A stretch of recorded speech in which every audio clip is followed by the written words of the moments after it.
Hello student, welcome to YouTube study. Myself Dinesh Yadav. आज की इस वीडियो में यूपी बोर्ड क्लास 12 के बच्चों के लिए हिंदी का मोस्ट इंपॉर्टेंट पद्यांश देख सकते हैं। ये मोस्ट इंपॉर्टेंट पद्यांश जो कि 10 नंबर का आएगा बोर्ड एग्जाम में। ये बोर्ड एग्जाम में हर साल पूछा जा रहा है, इसलिए इसको पेपर देने से पहले ही तैयार कर लेना।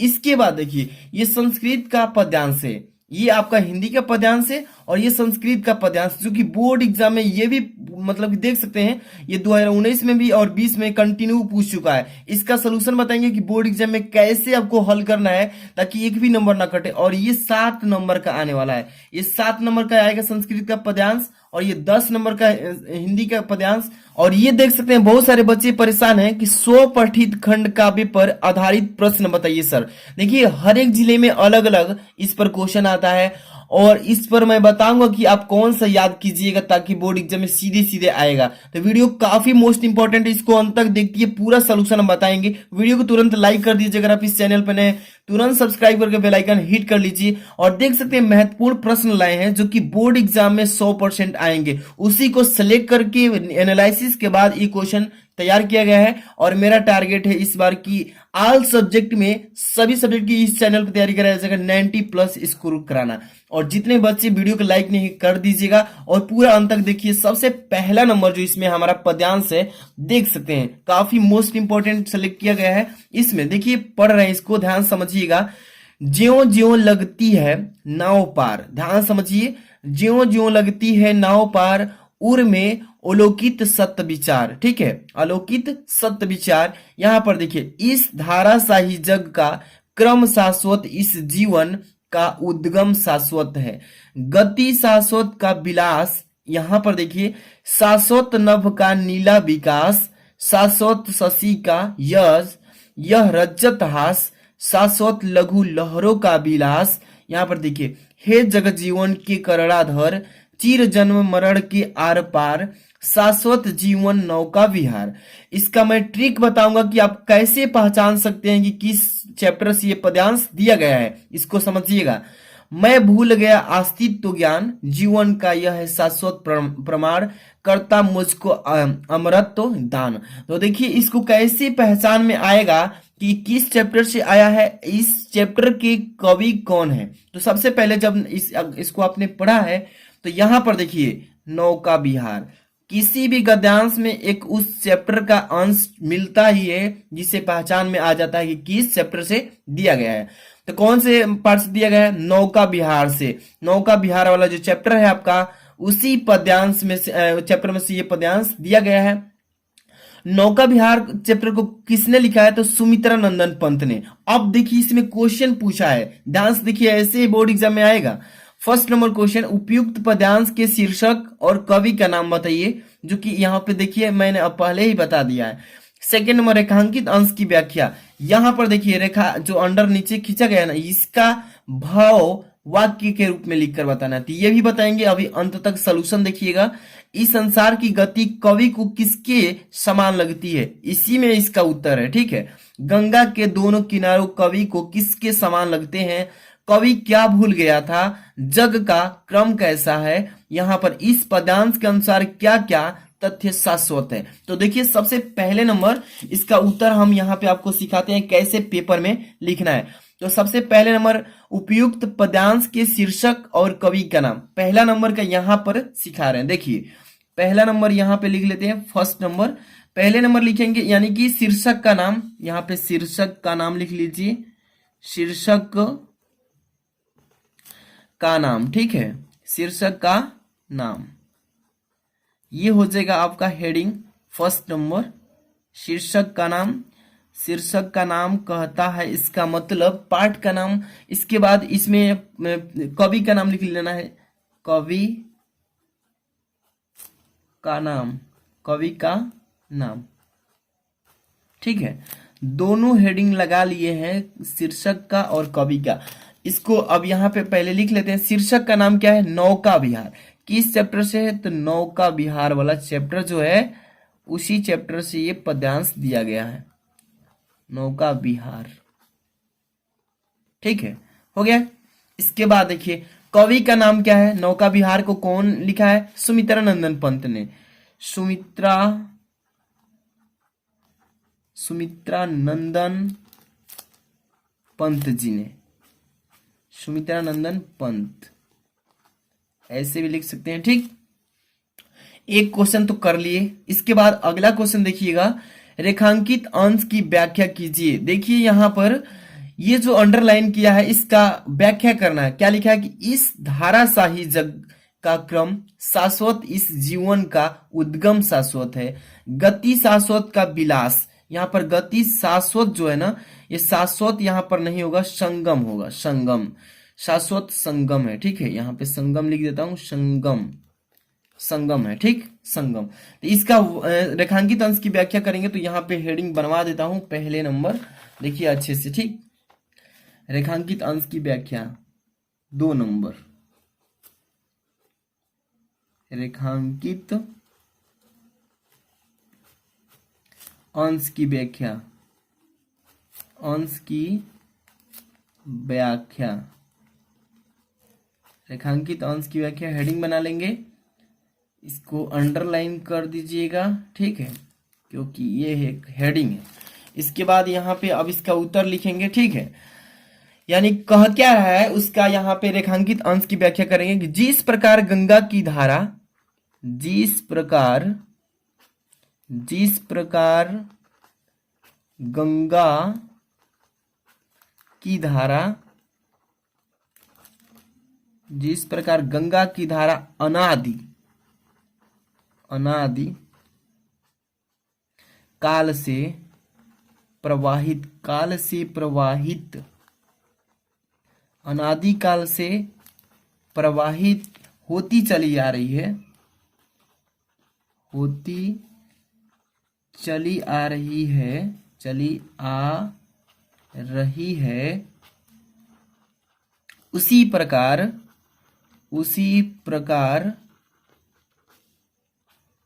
प्रकार यह जगत,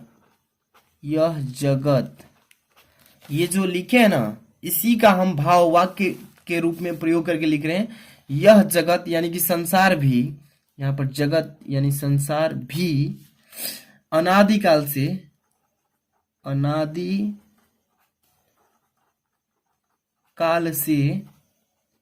चला आ रहा है। ठीक है, जिस प्रकार गंगा के जल, यहाँ पे लिखेंगे जिस प्रकार गंगा के जल उद्गम प्रवाह एवं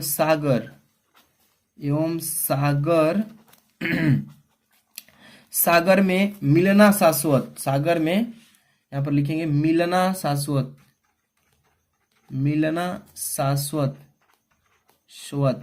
ठीक है, शाश्वत है लिखेंगे, शाश्वत है। उसी प्रकार जीवन का उत्पन्न, यहाँ पे लिखेंगे जीवन का उत्पन्न होना,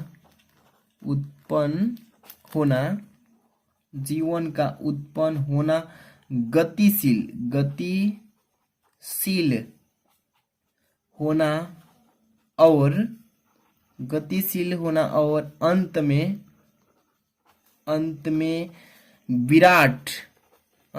विराट तत्व में विलीन हो जाना, विलीन हो जाना। ठीक है, हो जाना,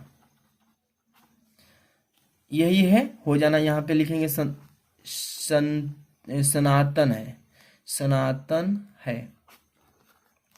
तो ये कर लिया हम लोग इसका वाक्य का, मतलब कि रेखांकित अंश की व्याख्या वाक्य में यहाँ पे लिख दिए पूरा।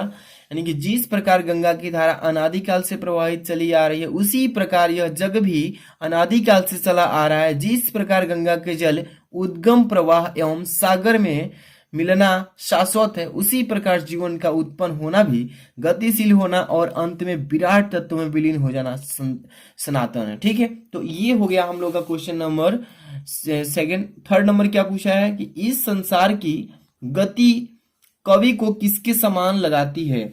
यानी गति जो है किसके समान लगाती है, तो यहाँ पे इसका हम 3 नंबर का आंसर कर देते हैं। चलिए यहाँ पे 3 नंबर का ब्लैक पेन से लिखेंगे, 3 नंबर यहाँ पे डालते हैं। ठीक है, 3 नंबर का आंसर क्या लिखेंगे कि पूछा है कि इस संसार की गति कवि किसके समान लगाती है, ये पूछा है ना। तो इस संसार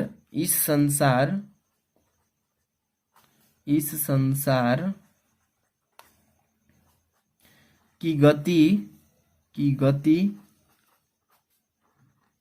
कवि को धारा के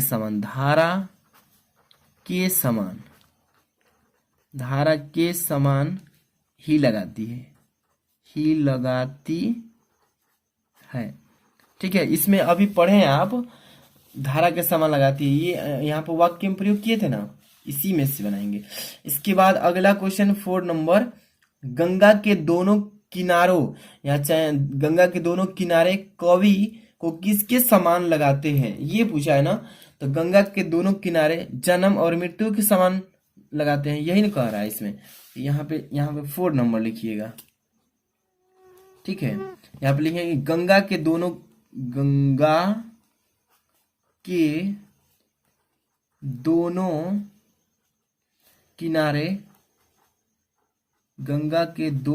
किनारे, अब यहाँ पर जन्म एक लिख लेंगे, एक मृत्यु, जन्म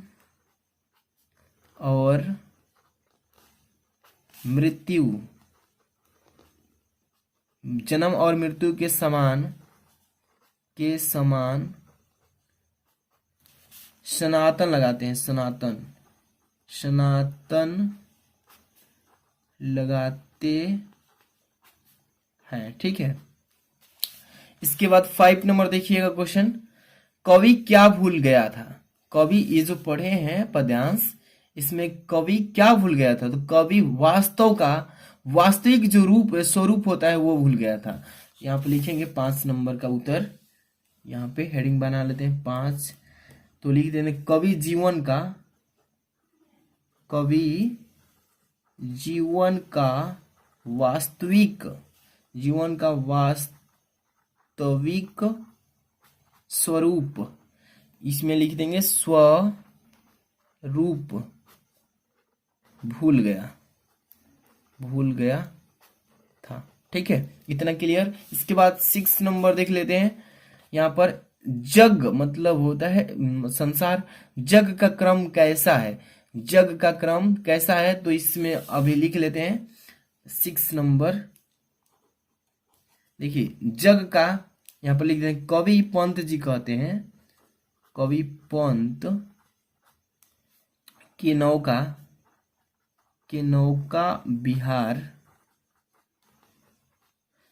विहार के समय उन्हें यहाँ पर लिखते हैं कि मतलब उन्हें जग का क्रम भी गंगा की जलधारा के समान अखंड और अविरल लिखेंगे, अविरल लगता है। ठीक, इसके बाद इसमें एक और क्वेश्चन दिया है 7 नंबर, इस पद्यांश के अनुसार क्या क्या तथ्य शाश्वत है, शाश्वत के बारे में इसमें बता देना है, शाश्वत है। 7 नंबर यहाँ पे लिख लेते हैं, 7 नंबर। ठीक, यहाँ पे देखिए लिखेंगे कि इस पद्यांश के अनुसार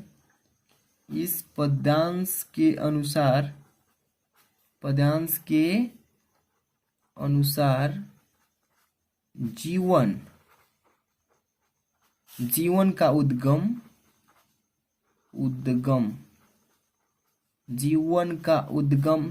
अब यहाँ पे लिखे जीवन, यहाँ पे जीवन की गति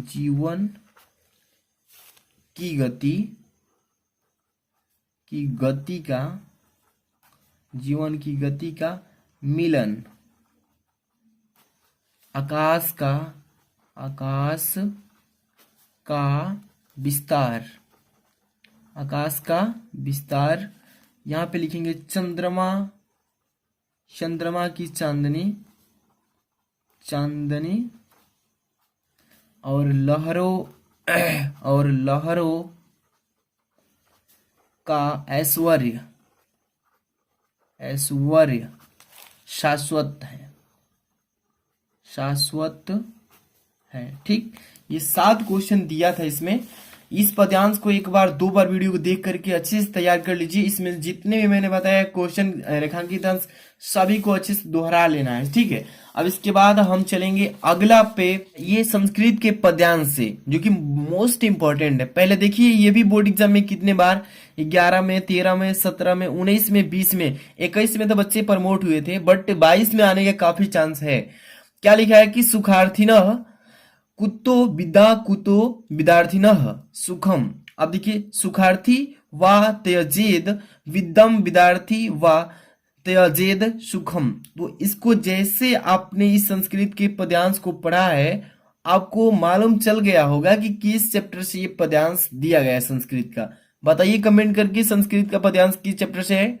चलिए, पूछा क्या क्वेश्चन, उपयुक्त पद्यांश का ससंदर्भ हिंदी में अनुवाद कीजिए। इसका संदर्भ भी लिखना है और इसके बाद हिंदी में इसका अनुवाद भी करना है। तो जब तक मालूम नहीं रहेगा कि किस चैप्टर से ये संस्कृत का पद्यांश है, कैसे इसका संदर्भ लिखेंगे, नहीं लिख पाएंगे ना। तो इस ये जो चैप्टर है सुभाषित रत्नानी वाला चैप्टर से ये दिया गया है। ठीक है, समझ में आ रहा है ना। सुभाषित रत्नानी वाला चैप्टर काफी मोस्ट इंपॉर्टेंट है, उसमें से आता ही आता है, तो तैयार कर लीजिए। देखिए सबसे पहले इसका हम संदर्भ लिख लेते हैं, हेडिंग। चलिए संदर्भ लिख लीजिएगा यहाँ पे, संदर्भ। ठीक है, संदर्भ हेडिंग बना लेंगे। इसके बाद अंडरलाइन कर लीजिएगा आप भी बोर्ड एग्जाम की कॉपी पे। ठीक, इस संदर्भ क्या लिखेंगे इसका कि यह श्लोक हमारी पाठ्य पुस्तक के संस्कृत भाग में संकलित सुभाषित रत्नानी नामक पाठ से अवतरित है। चलिए लिख लेंगे कि यह श्लोक हमारी पाठ्य पुस्तक, हमारी पाठ्य पुस्तक, हमारी पाठ्य पुस्तक किस में, पुस्तक के लिख लेते हैं के। अब यहाँ पे पाठ का नाम लिख लेते, भाग लिख लेते हैं। तो यहाँ पे संस्कृत, संस्कृत भाग, फिर इन्वर्टेड कॉमा क्लोज। ठीक है, में संकलित, में संकलित, संकलित। अब यहाँ पे पाठ का नाम लिख लेते हैं, किस पाठ से, तो सुभाषित रत्नानी, सॉरी यहां पर लिख लेता हूं। ठीक, सुभाषित रत्नानी, सुभाषित रत्नानी। ठीक है, अब यहाँ पे ऐसे लिख लेते हैं, सिंगल इन्वर्टेड कॉमा क्लोज। इसके बाद लिखेंगे नामक पाठ में, नामक पाठ से अवतरित है, अवतरित है। ठीक है, ये हो गया इसका संदर्भ। इसके बाद इसका हिंदी में अनुवाद भी करने के लिए कह रहा है। ये जो आपको दिया गया है पद्यांश संस्कृत का, इसका हिंदी में अनुवाद की सुखार्थिनः कुतो विद्या कुतो विद्यार्थिनः सुखम। सुखार्थी व त्यजेद विद्यम विद्यार्थी वह त्यजेद सुखम। इसका हिंदी में अनुवाद करना है। तो यहाँ पे पहले इसका हिंदी अनुवाद लिख लेते हैं, अनुवाद, अनुवाद हेडिंग बना लीजिए। इसके बाद हेडिंग हो गया। अब इसका हिंदी में अनुवाद कर लीजिएगा। इसका मतलब कि सुख चाहने वाले को विद्या कहाँ, सुख चाहने वाले को, चाहने वाले को, चाहने वाले को विद्या कहाँ, विद्या कहाँ, विद्या कहाँ है, सॉरी विद्या कहाँ, और विद्या चाहने वाले को, विद्या चाहने वाले को, विद्या चाहने वाले को सुख कहाँ, सुख कहाँ। ठीक है, अब देखिए, सुख की इच्छा करने वाले को विद्या, सुख की इच्छा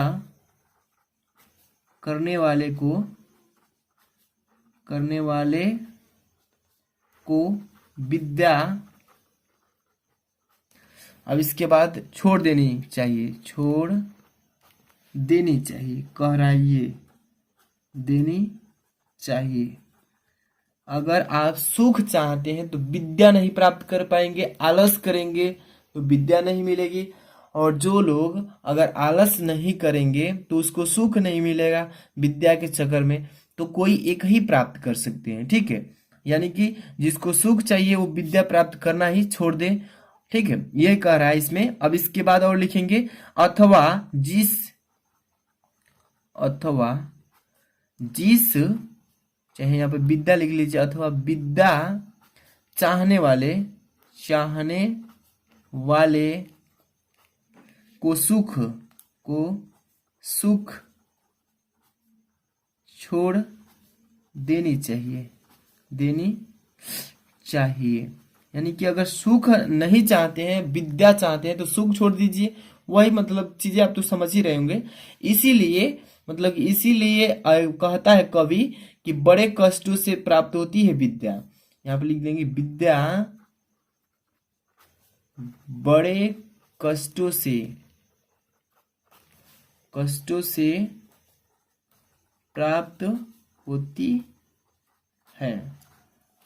इसीलिए जो सुख की कामना करने वाले हैं उन्हें विद्यार्जन की आशा छोड़ देनी चाहिए, और यदि विद्या अर्जित करना चाहते हैं तो सुख की इच्छा छोड़ देनी चाहिए, ठीक है। यही जो आपका हिंदी में पद्यांश, संस्कृत में पद्यांश है, इसका अनुवाद यहाँ पे कर दिया गया है, मैंने बता भी दिया है। और ये क्वेश्चन बोर्ड एग्जाम में देखने को 100% मिल सकता है। काफी एनालिसिस के बाद ये तैयार किया गया है। और आपको मैंने बताया था कि ये जो क्वेश्चन आप देख रहे हैं ना, ये 7 नंबर में आएगा, क्वेश्चन पेपर में 7वां नंबर पे रहेगा, और ये 5 नंबर का आता है। बहुत बच्चे परेशान हैं कि सर हम इस जिले से हैं, हमारे लिए इस खंड काव्य से कोई मोस्ट इंपोर्टेंट क्वेश्चन बताइए। तो सबके लिए मैं बता देता हूं, कल वीडियो आ रही है सभी जिले के बच्चों के लिए। आप जिस जिले से हैं फटाफट से कमेंट कीजिएगा, लाइक कर दीजिए और चैनल को सब्सक्राइब कर लीजिएगा, क्योंकि आपके जिले का जब क्वेश्चन बताएंगे तो आपके पास नोटिफिकेशन या सभी कुछ पहुंचना मतलब मिल जाए।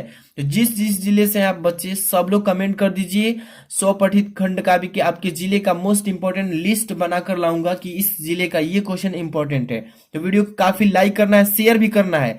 जितना ज्यादा से ज्यादा शेयर करते हैं तो उसके लिए मैं आप लोग के लिए हर एक सब्जेक्ट की तैयारी 100% कराने वाला हूं। तो चैनल को सब्सक्राइब करके बेल आइकन हिट रखिए। मिलते हैं नेक्स्ट वीडियो के साथ। Thanks for watching.